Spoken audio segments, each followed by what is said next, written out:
आज हमारे देश में कलीसियाओं को स्थापित हुए कई हजार वर्ष हो गए हैं।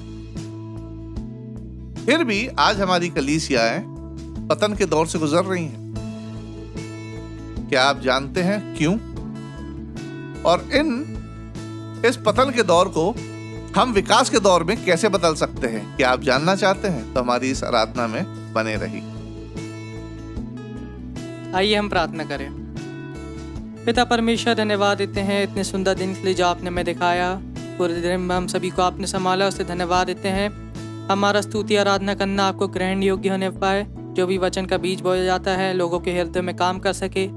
जितने भी लोग हमारे साथ इस आराधना में जुड़ते सभी को आप अपने आशीष से भरिएगा। आगे के समय को आपके हाथ में सौंपते और इस प्रार्थना को हम प्रभु यीशु मसीह के मीठे नाम से मांगते हैं, आमीन। आइए हम परमेश्वर की महिमा के लिए गीत गाएंगे, जंगली दरख्तों के दरमियान।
से घर, डूबू दुखों के सागर में, घबराहट की लहरों से घर, डूबू दुखों के सागर में, अपने जोरावर हाथ को बढ़ा, अपने जोरावर हाथ को बढ़ा, मुझे अपने सीने से लगा, मुझे अपने सीने से लगा।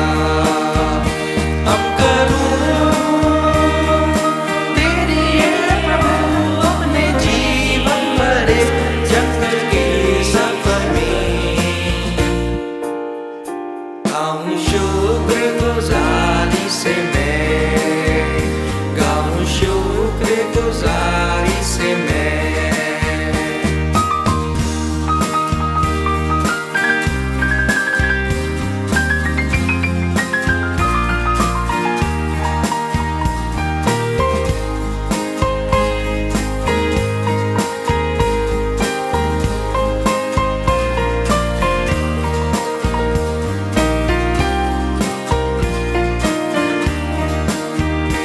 अभी आ रहा हूँ तेरे पास, पूरी करने को तेरी मर्जी। अभी आ रहा हूँ तेरे पास, पूरी करने को तेरी मर्जी, ताकि दे दूँ मैं काम को अंजाम, ताकि दे दूँ मैं काम को अंजाम, पाऊँ तेरे दीदार में इनाम, पाऊँ तेरे दीदार में इनाम। अब करूँ तेरी ये प्रभु अपने जीवन भरे जंगल के सफर में, गाऊं शुक्रगुजारी से मैं, गाऊं शुक्रगुजारी से मैं, गाऊं शुक्रगुजारी से मैं।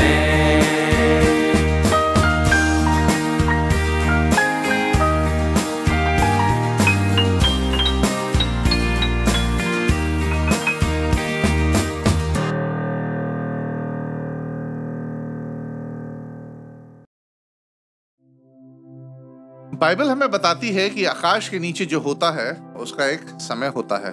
सबोपदेशक उसका 3रा अध्याय। इस संसार में एक प्रचलित कहावत है कि समय बलवान होता है। प्रियो, यह समय ही है जो हर दौर का वर्णन करता है, चाहे उसमें चीजें गिरे या उठे। हर एक नेता का दौर होता है, हर अभिनेता के विकास और पतन का दौर होता है, हर आंदोलन के बढ़ने और गिरने का दौर होता है। इसी प्रकार इतिहास में कलीसिया के विकास और पतन का भी वर्णन है। उदाहरण के तौर पर यरूशलेम में पहली कलीसिया की स्थापना हुई और उस दौर में कलीसिया तीव्र गति से विकास कर रही थी। यह कलीसिया के विकास का दौर था क्योंकि कलीसिया में कई लोग जुड़ते जा रहे थे। स्तीफनुस की हत्या के बाद दौर बदला और सताव के कारण लोग तितर बितर हो गए और सुसमाचार का प्रचार यरूशलेम के बाहर भी होने लगा। प्रेरितों ने यरूशलेम के बाहर भी कलीसिया को स्थापित किया, जैसे अंताकिया की कलीसिया, रोम की कलीसिया, इफिसुस की कलीसिया आदि। यह कलीसिया के विकास के साथ साथ सुसमाचार प्रचार की तीव्रता का भी दौर था। आज लगभग 2000 सालों से ऊपर कलीसिया के विकास, पतन और नवीनीकरण के बदलते दौर आज भी हमें देखने को मिलते हैं और जारी हैं। पौलुस ने शुरुआती चरण से ही कलीसिया के दोनों दौरों का अनुभव किया था, विकास के दौर का भी और पतन के दौर का भी।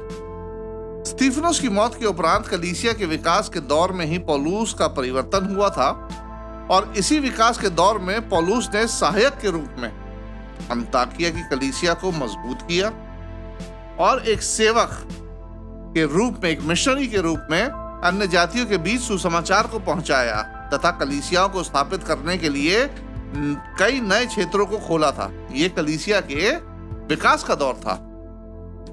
समय के साथ पौलुस ने सताव और कलीसिया में मतभेद, विभाजन, कलीसिया के सदस्यों के बुरे व्यवहार, बुरे आचरण और लड़ाई झगड़ों का भी अनुभव किया था। ये कलीसिया के पतन का दौर था।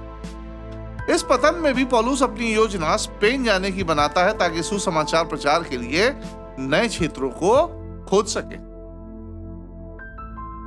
उस समय कलीसिया के पतन के दौर में, कलीसिया की उथल पुथल में, सताव के वातावरण में, भाइयों के शर्मनाक व्यवहार और आचरण में, इस समय भी पौलुस दृढ़ता से एक बात कहता है, और वो कहता है कि मैं सुसमाचार से लज्जाता नहीं हूं। पौलुस सुसमाचार से इसलिए नहीं लज्जाता था क्योंकि सुसमाचार की सामर्थ्य किसी कलीसिया के विकास और पतन के दौर पर आधारित न थी और ना रहेगी। पौलुस सुसमाचार से इसलिए नहीं लज्जाता था क्योंकि सुसमाचार के संदेश की सामर्थ्य उसके प्रचार करने वाले की ताकत या उनके ज्ञान पर निर्भर ना थी, ना है और ना रहेगी। पौलुस सुसमाचार से इसलिए नहीं लज्जाता था क्योंकि सुसमाचार के संदेश का आंकलन मानव के ज्ञान से नहीं परंतु मनुष्य की आत्मा के द्वारा परमेश्वर की दया के उत्तर के रूप में होता था, होता है और होता रहेगा। पौलुस जानता था कि कोई भी दौर, कोई भी ताकत या कोई भी मानवीय ज्ञान या सिद्धांत सुसमाचार की सामर्थ्य और परमेश्वर की इच्छा को रोक नहीं सकते हैं। सुसमाचार के विषय पौलुस का यह कथन आज हमसे भी संबंध रखता है प्रियो, क्योंकि आज हम भी पौलुस के समान उस समय के जैसे मुद्दों का सामना कर रहे हैं। इतने लंबे समय की कलीसिया की स्थापना के बाद भी आज हमारे देश की कलीसियाएं पतन के दौर में हैं। आज वचन का प्रचार तो हो रहा है, फिर भी हमारी कलीसियाओं में गिरावट बरकरार है। हम चाहते तो हैं कि पतन के दौर को विकास के दौर में बदल दे, परंतु शायद हमें यह पता नहीं है कि इसे बदले तो बदले कैसे। पौलुस का यह अंगीकार करना कि वह सुसमाचार से नहीं लज्जाता है आज हमारे लिए यह समझने की चाबी हो सकती है कि क्यों हमारी कलीसिया पतन के दौर में है और कैसे हम कलीसिया के लिए नवीनीकरण और विकास का रास्ता खोज सकते हैं। आज सबसे महत्वपूर्ण प्रश्न हम सबके आगे यही है कि कलीसिया का आत्मिक विकास क्यों बंद हो गया है। मेरा मानना है कि इसका उत्तर पौलुस के से विपरीत है कि हम आज सुसमाचार से लज्जाते हैं और ये लज्जा कई तरीकों से प्रकट की जा सकती है। पहली बात, हम सुसमाचार के संदेश से लज्जाते हैं। इसका मतलब ये नहीं है कि हम यीशु मसीह का इनकार करते हैं या उसकी आज्ञाओं का समर्थन नहीं करते हैं। सच्चाई ये है कि हम सुसमाचार के सच्चे संदेश को प्रचार करने से लज्जाते हैं। पौलुस ने रोमियो की पत्री उसके पहले अध्याय और 16वीं-17वीं आयत में हमें क्या बताया है, आइए हम देखते हैं। रोमियो की पत्री उसका पहला अध्याय और उसकी 16वीं और 17वीं आयत, जहां इस प्रकार लिखा है, क्योंकि मैं सुसमाचार से नहीं लज्जाता इसलिए कि वे हर एक विश्वास करने वाले के लिए, पहले तो यहूदी फिर यूनानी के लिए उद्धार के निमित्त परमेश्वर की सामर्थ है, क्योंकि उसमें परमेश्वर की धार्मिकता विश्वास से और विश्वास के लिए प्रकट होती है। जैसा लिखा है, विश्वास से धर्मी जन जीवित रहेगा। हम इस सुसमाचार के संदेश से लज्जाते हैं क्योंकि यह संदेश इतना विशाल है जो संसार के प्रत्येक मानव के लिए दिया गया है, चाहे वे किसी भी रंग का हो, किसी भी पद का हो या फिर किसी भी हैसियत का हो। आसान शब्दों में कहूं तो ये सुसमाचार का संदेश राजा से लेके रंग तक के लिए दिया गया है। परंतु हमने अपने आप को इतना सीमित कर लिया है और सोचते हैं कि यह संदेश सिर्फ कलीसिया के सदस्यों के लिए है, यानी सिर्फ मसीही लोगों के लिए, ठीक उस तरह जैसे शुरुआती प्रचार के दौर में यहूदी मसीह सोचा करते थे।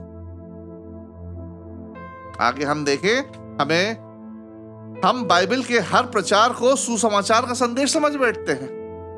जिसके कारण हम झूठे और सच्चे प्रचारकों की पहचान करने में सक्षम नहीं हो पाते हैं। उदाहरण के तौर पर अगर कोई सेकंड कमिंग का संदेश दे रहा है तो हम उसे सुसमाचार का संदेश समझ बैठते हैं। लेंट सीजन के संदेशों को हम सुसमाचार समझ बैठते हैं। अगर कोई प्रकाशित वाक्य से प्रचार कर रहा है तो हम उसको सुसमाचार का नाम दे बैठते हैं। आज हमारे लिए सुसमाचार संदेश के मायने ही बदल गए हैं और वो मायने ये हैं कि विधियों से धर्मी जन जीवित रहेगा, ना कि विश्वास से। हमने विश्वास को विधियों रीति रिवाजों से परिवर्तित कर दिया है। उदाहरण के तौर पर उद्धार पाने के कुछ चरण होते हैं। मन फिराना, पापों की क्षमा के लिए यीशु मसीह पर विश्वास करना और उस विश्वास को बपतिस्मे के द्वारा प्रकट करना। परंतु आज हम उद्धार के 2 चरणों को त्याग कर सीधे तीसरे चरण में घुस जाते हैं। यानी हमारा ध्यान जो है वो बपतिस्मा पर ज्यादा केंद्रित हो जाता है। आज किसी के भी उद्धार की जांच करने के लिए हमारा सबसे पहला सवाल होता है कि क्या भैया तुमने बपतिस्मा लिया है या नहीं लिया। समय के साथ उद्धार की कुंजी जो विश्वास है अब बदलकर विधियां या रीति रिवाजों में तब्दील हो गई। आज कई मसीह संप्रदायों में, डिनोमिनेशंस में बच्चों को बपतिस्मा दे दिया जाता है और विश्वास के बारे में पूछने पर कह दिया जाता है कि अरे बच्चे का विश्वास नहीं है तो उनके माँ बाप का विश्वास तो है। प्रियो, बच्चा जब तक इनोसेंट है तब तक वह स्वर्ग के राज का अधिकारी रहता है, परंतु हर वयस्क को अपने व्यक्तिगत जीवन का हिसाब देना होगा। यह सिर्फ विधियों का एक छोटा सा उदाहरण मैं पेश कर रहा हूं। ऐसी और कई रीति रिवाज हैं जिन्होंने उद्धार की परिभाषाओं में विश्वास की जगह ले ली है। आज बड़े दुख के साथ कहना पड़ रहा है कि कलीसिया अपने मुख्य उद्देश्य को भूलती जा रही है। सुसमाचार प्रचार को भूलकर रीति रिवाजों में उलझ कर रह गई है। किसी ने अंग्रेजी में कहा है, church without evangelism is a dead church. प्रियो, यदि रीति रिवाज आपके उद्धार का फैसला करेंगे तो कलीसिया की सहभागिता का कोई अर्थ नहीं है। आज हम सुसमाचार से इसलिए लज जाते हैं क्योंकि हमें सुसमाचार का सही अर्थ ही नहीं मालूम है। पौलुस साफ कहता है कि मसीह ने मुझे बपतिस्मा यानी रीति रिवाज देने के लिए नहीं बुलाया है, कि मसीह ने मुझे बपतिस्मा देने के लिए नहीं परंतु सुसमाचार सुनाने को भेजा है। 1 कुरिन्थियों 1:10। प्रियो, बपतिस्मा बहुत जरूरी है। मैं ये नहीं कह रहा कि बपतिस्मा जरूरी नहीं है, बपतिस्मा बहुत जरूरी है, परंतु उससे ज्यादा जरूरी मन फिराना और यीशु पर विश्वास करना है। जिस व्यक्ति के लिए सिर्फ बपतिस्मा की धार्मिकता की परिभाषा है, उसकी जीवन शैली से उसकी धार्मिकता दिखती है और ऐसे व्यक्ति को पहचानना कठिन हो जाता है कि ये जन मसीह है भी या नहीं है। प्रियो, यदि कलीसिया में रीति रिवाज विश्वास का स्थान ले लेती है तो कलीसिया का आत्मिक पतन निश्चित है। भले ही चर्च की सुंदर बिल्डिंग हो, भले ही चर्च की ट्रेजरी में बहुत सारा धन हो, भले ही चर्च के सदस्य बहुत रसूख वाले हो, परंतु चर्च की आत्मिकता पतन के दौर में जाती रहती। Church without evangelism is a dead church. कलीसिया बिना सुसमाचार प्रचार के मृत कलीसिया है। दूसरी बात, हम सुसमाचार की सामर्थ्य से लज जाते हैं। लगभग 2000 साल पहले चंद मुट्ठी भर लोगों ने बिना धन, बिना ताकत, बिना सेना के दुनिया को उलट पुलट करके रख दिया। उनके हाथों में क्या था? सिर्फ सुसमाचार और कुछ नहीं। आज हमारी गिनती लाखों करोड़ों में है। आज हमारे पास संचार के बेहतरीन उपकरण हैं। आज हमारे पास पूरा संकलित वचन है, compiled word of God, Bible, जो उन लोगों के पास नहीं था। तो फिर सुसमाचार के प्रचार के लिए आज हमारे सामने क्या प्रॉब्लम है? What is our problem in preaching the gospel, जब आज हमारे पास सब साधन है? आज विज्ञान ने तरक्की की है। आज विज्ञान हर चीज को समझाना चाहती है, चाहे वो नेचर हो या सुपर नेचुरल अलौकिक चीजें हों। यहां तक कि विज्ञान स्वयं परमेश्वर ही क्यों ना हो, उसको भी समझाना चाहती है।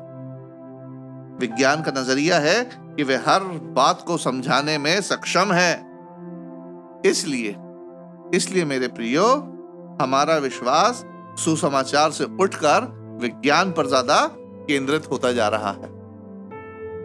आइए देखें ऐसी परिस्थितियों में परमेश्वर का वचन क्या कहता है, जो पाया जाता है सबोपदेशक की पुस्तक, उसका 8वां अध्याय और उसकी 16वीं और 17वीं आयत में। जी, जब मैंने बुद्धि प्राप्त करने और सब काम देखने के लिए जो पृथ्वी पर किए जाते हैं अपना मन लगाया कि कैसे मनुष्य रात दिन जागते रहते हैं, तब मैंने परमेश्वर का सारा काम देखा जो सूर्य के नीचे किया जाता है। उसकी था मनुष्य नहीं पा सकता, चाहे मनुष्य उसकी खोज में कितना भी परिश्रम करे तो भी उसको ना जान पाएगा। और यद्यपि बुद्धिमान कहे भी कि मैं उसे समझूंगा, तो भी वह उसे ना पा सकेगा। प्रिय, यदि संसार का सबसे बुद्धिमान व्यक्ति परमेश्वर के सभी कार्यों को जो पृथ्वी पर होते हैं नहीं जान पाया, तो हम स्वर्ग के रहस्यों को कैसे समझ सकते हैं जहां से सुसमाचार की सामर्थ आती है? आइए एक बार और प्रेरित पौलुस की बात को ध्यान से सुनते हैं। क्योंकि मसीह ने मुझे बपतिस्मा देने को नहीं वरन सुसमाचार सुनाने, क्या कहा पौलुस ने? सुसमाचार सुनाने, ना कि समझाने, वरन सुसमाचार सुनाने को भेजा है। आगे लिखा है, और ये भी शब्दों के ज्ञान के अनुसार नहीं, ये भी शब्दों के ज्ञान के अनुसार नहीं। ऐसा ना हो कि पौलुस लिखता है कि उसका प्रचार, ऐसा ना हो कि उसका प्रचार मसीह के क्रूस को व्यर्थ ठहरा दे। 1 कुरिन्थियों उसका 1 अध्याय और 17वीं आयत। प्रियो, प्रेरित इसलिए सफल हुए क्योंकि उन्होंने सुसमाचार सुनाने की आज्ञा का पालन किया, ना कि सुसमाचार में अपना दिमाग लगाकर समझाने की कोशिश की। कि परमेश्वर ने हमसे इतना प्रेम किया कि उसने अपने पुत्र यीशु मसीह को हमारे पापों के लिए मरने को भेजा, जो क्रूस की मृत्यु मरा और 3 दिन बाद जी उठा। अब अच्छी खबर यह है कि जो कोई यीशु मसीह पर विश्वास करेगा वह अपने पापों की क्षमा को प्राप्त करेगा और अनंत जीवन का वारिस होगा। ये है सुसमाचार, एंड इट इज इनफ। यह लोगों को बचाने के लिए पर्याप्त है। आज लोग यीशु मसीह के पहले आगमन का तो प्रचार कर नहीं रहे हैं, परंतु दूसरे आगमन के पीछे पड़े हुए हैं, सेकंड कमिंग पे प्रचार कर रहे हैं। प्रियो, यदि कोई यीशु के पहले आगमन के सुसमाचार में डिफॉल्टर घोषित होता है, तो दूसरे आगमन में वे गारंटेड डिफॉल्टर घोषित होगा। और ये मेरा चैलेंज है। आप अपने सुसमाचार के प्रचार का काम करें। सुसमाचार के प्रति परमेश्वर की सामर्थ अपना काम करेगी। प्रियो, इसी सुसमाचार की गवाहियां हम सब ने सुनी है कि कैसे कैसे लोग इस अच्छी खबर से परिवर्तित हुए हैं, जिसमें स्वयं पौलुस था, मार्टिन लूथर थे और आज करोड़ों अरबों लोग शामिल। तीसरी बात, हम सुसमाचार के लिए सताव सहने से लग जाते हैं। जब भी सताओ शब्द का उल्लेख किया जाता है तो सबसे पहला विचार जो हमारे मनों में आता है वो आता है ताड़ना का, पिटने का, अपमानित होने का इत्यादि। इतिहास बताता है कि लोगों ने अपने विकास के कारण और सुसमाचार फैलाने के कारण ऐसी उत्पीड़नों का अनुभव किया है, यहां तक कि वे सुसमाचार के कारण शहीद भी हुए हैं। परंतु मैं जिस प्रकार के सताव की बात कर रहा हूं वह इस पीड़ा से हटकर।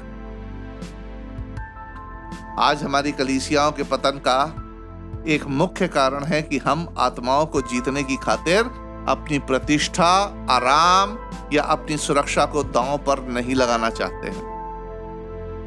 आज हमारी कलीसियाओं का अधिकांश बजट कलीसियाओं की इमारत तथा कलीसियाओं से जुड़े लोगों के वेतन आदि के लिए होता है, परंतु विडंबना ये है कि सुसमाचार प्रचार और उससे जुड़ी चीजें जैसे गरीबों की मदद आदि के लिए हमारी कलीसियाओं में कोई प्रावधान नहीं रहता है।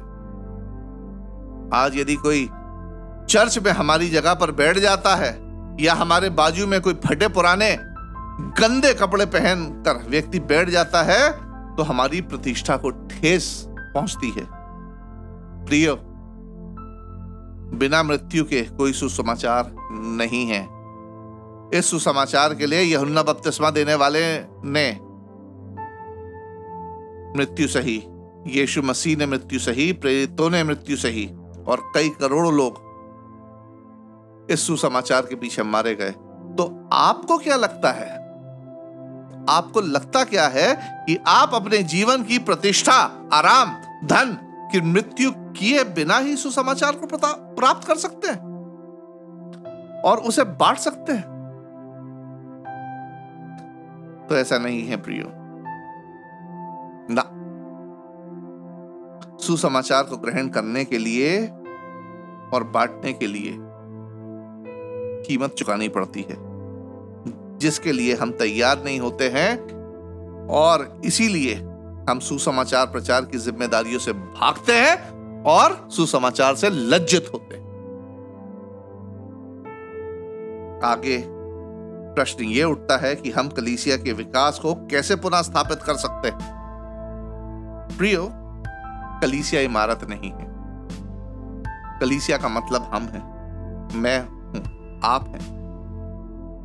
इसलिए कलीसिया के विकास के लिए हमें अपने आत्मिक विकास को पुनः स्थापित करना होगा। आइए विकास को बहाल करने के लिए पौलुस ने क्या नुस्खे दिए हैं देखते हैं। एक बार हम फिर खोलते हैं रोमियो उसका पहला अध्याय, इसकी हम 15वीं आयत देखते हैं। 15वीं आयत का आखिरी भाग, जहां पौलुस कहता है, मैं पूरी आयत पढ़ देता हूं। अतः मैं तुम्हें भी जो रोम में रहते हो सुसमाचार सुनाने को भरसक तैयार हूं। हमें भी सुसमाचार सुनाने के लिए तैयार रहना चाहिए। आज कलीसियाएं आत्मिक जागृति के लिए कई प्रोग्राम्स करवाती हैं, बहुत अच्छी बात है, कई कन्वेंशंस करवाती हैं, परंतु यह प्रोग्राम और कन्वेंशन के लाभ अन्य जाति नहीं उठा पाते। कलीसिया के सदस्य या मसीह लोग इन मीटिंग्स के पार्टिसिपेंट या भाग लेने वाले होते हैं। प्रियो, सुसमाचार के सही प्राप्तकर्ता, सुसमाचार के सही रेसिपिएंट्स मंडली यानी कांग्रीगेशन नहीं है, परंतु आपके आजू बाजू का समुदाय है, कम्युनिटी है, आपके गैर विश्वासी मित्र या जान पहचान वाले हैं। यदि आपके सुसमाचार के प्रचार से लोग परिवर्तित होते हैं तो निश्चित ऐसे लोग की सहभागिता के कारण कलीसिया उन्नति करेगी। दूसरी बात जो पौलुस कहता है 16वें अध्याय में, क्योंकि मैं सुसमाचार से नहीं लज्जाता, इसलिए कि वह हर एक विश्वास करने वालों के लिए, ध्यान से सुनिएगा, पहले तो यहूदी फिर यूनानी के लिए उद्धार के निमित्त परमेश्वर की सामर्थ है। तो वो क्या बोलता है? पहले यहूदी फिर यूनानी के लिए, मतलब हमें सभी तक सुसमाचार पहुंचाना है। खोए हुए तक पहुंचाने के लिए पौलुस की सबसे बड़ी बाधा उसके अपने यहूदी लोग थे। सुसमाचार में जो सबसे पहले पौलुस के सामने सुसमाचार पहुंचाने के लिए बाधा जो बने वो यहूदी लोग ही थे। यहूदी चाहते थे कि सिर्फ यहूदी ही सुसमाचार सुने, क्योंकि यीशु मसीह यहूदियों में से आया था।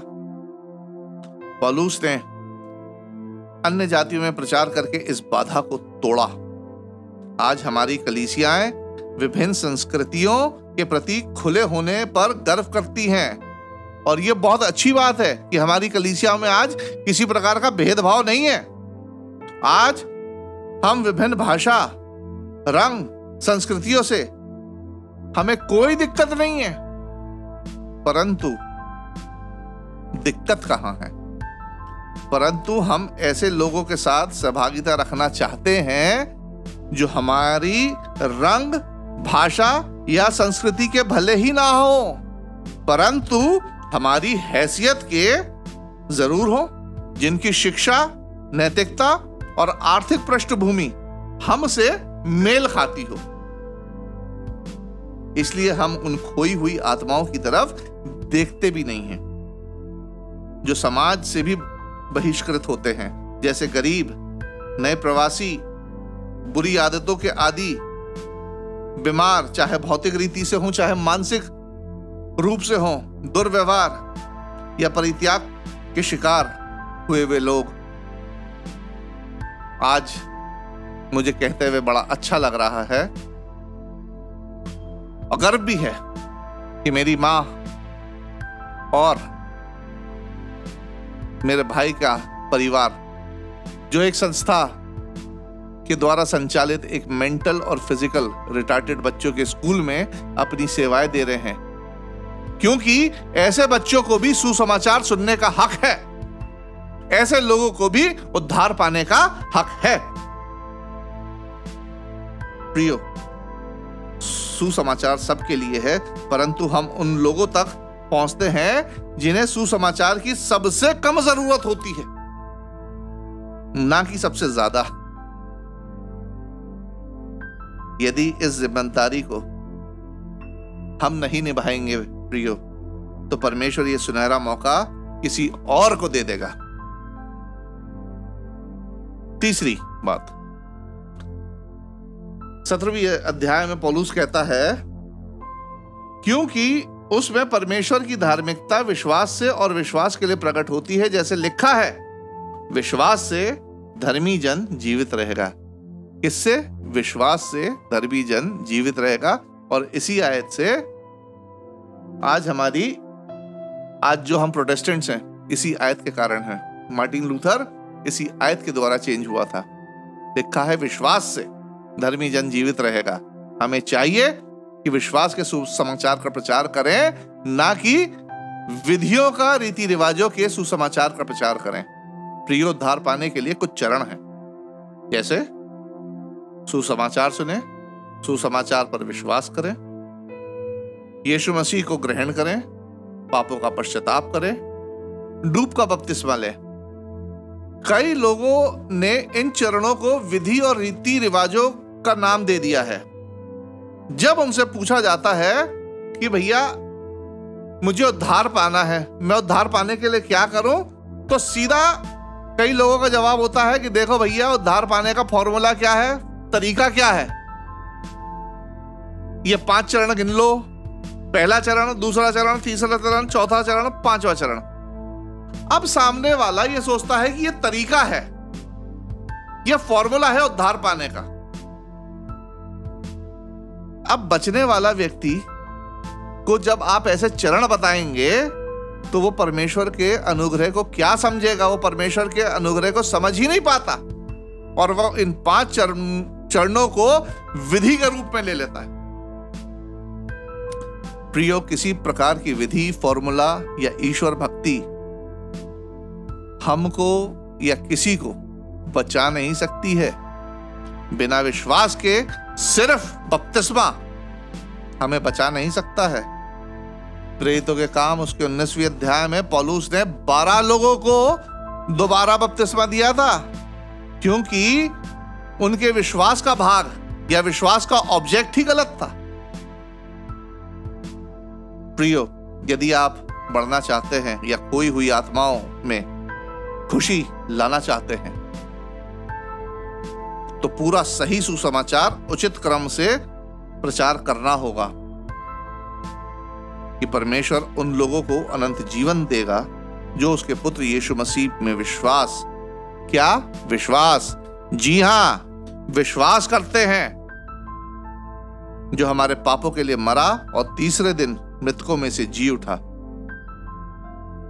तो यही सुसमाचार पेंतीकुस्त के दिन पतरस ने प्रचार किया था और इस सुसमाचार का जवाब एक ने नहीं दिया था, दो ने नहीं दिया था, परंतु पूरी भीड़ ने दिया था और अपने विश्वास को बपतिस्मे के द्वारा प्रकट किया था। प्रियो, ये संदेश उस दिन भी सामर्थी था, ये संदेश आज भी सामर्थी है और ये सुसमाचार का संदेश जब तक यीशु मसीह दोबारा नहीं आते तब तक सामर्थी रहेगा। प्रियो, अंत में मैं ये कहना चाहूंगा, यदि हम ऐसा प्रचार करते हैं तो हमें इसके परिणामों के लिए भी तैयार रहना चाहिए, क्योंकि सफल सुसमाचार सताव, विरोध, पीड़ा को भी ला सकता है। इसके लिए हमें तैयार रहना चाहिए और साथ ही में ये बढ़ती हुई संख्या को भी हमारी कलीसिया में लेके आता है। परंतु हम जो बाध्य हैं और उत्सुक लोग हैं, पौलुस की तरह, हमें इन बातों से लज्जित नहीं होना चाहिए और पौलुस की बात याद रखनी चाहिए। कौन सी? कि मैं सुसमाचार से नहीं लज्जाता हूं। परमेश्वर अपने वचन के द्वारा आप सभी को आशीषित करे। जय मसीह। आइए हम प्रार्थना करें। धन्यवाद धन्यवाद धन्यवाद जीवित महान सर्वशक्तिमान पिता परमेश्वर, प्रभु यीशु मसीह के नाम में इस समय तेरे पास आती हूँ।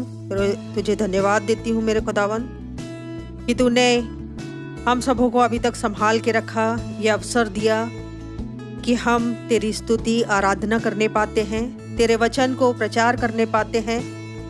धन्यवाद देते हैं मेरे खुदावन, आज जो समय चल रहा है कोरोना के चलते, कोरोना महामारी के चलते मेरे खुदावन, जबकि तूने ये अवसर हमें दिया है कि हम ऑनलाइन के माध्यम से प्रचार का कार्य करने पा रहे हैं। प्रभु धन्यवाद धन्यवाद देते हैं पिता परमेश्वर, जितने लोगों के पास ये वचन पहुंचता है, हर एक लोग मेरे खुदावंत सुनने पाए, उनके जीवन में तेरा वचन काम करने पाए। प्रभु दया और अनुग्रह चाहते हैं और होने दे मेरे खुदावंत कि हम जिन जिन लोगों से मिले सुसमाचार प्रचार को करने पाए प्रभु जी, और किसी भी प्रकार से सुसमाचार प्रचार से लजाने ना पाए प्रभु। और होने दे जितने लोग तेरे वचन को सुनते हैं उनके जीवन में तेरा वचन काम करने पाए और बहुत सी आत्माएं तेरे लिए बचाई जाए। हर बात के लिए धन्यवाद देते हैं। आज की आराधना में तेरी उपस्थिति के लिए धन्यवाद देती हूँ पिता परमेश्वर। आज की आराधना तुझको ग्रहण योग्य होवे। सारा आदर गौरव महिमा तुझको देते हुए इस विनती को प्रभु यीशु मसीह के नाम में मांगते, आमीन। यदि आप हमारी इन आराधनाओं के द्वारा आशीषों को प्राप्त कर रहे हैं तो मेहरबानी से इसे ज़्यादा से ज़्यादा लोगों को शेयर करें, ताकि और भी लोग इसमें सम्मिलित होकर उन आशीषों को प्राप्त कर सके। आने वाले समय में हम फिर आपके सामने स्तुति आराधना वचन के साथ हाजिर होंगे। तब तक के लिए जय मसीह।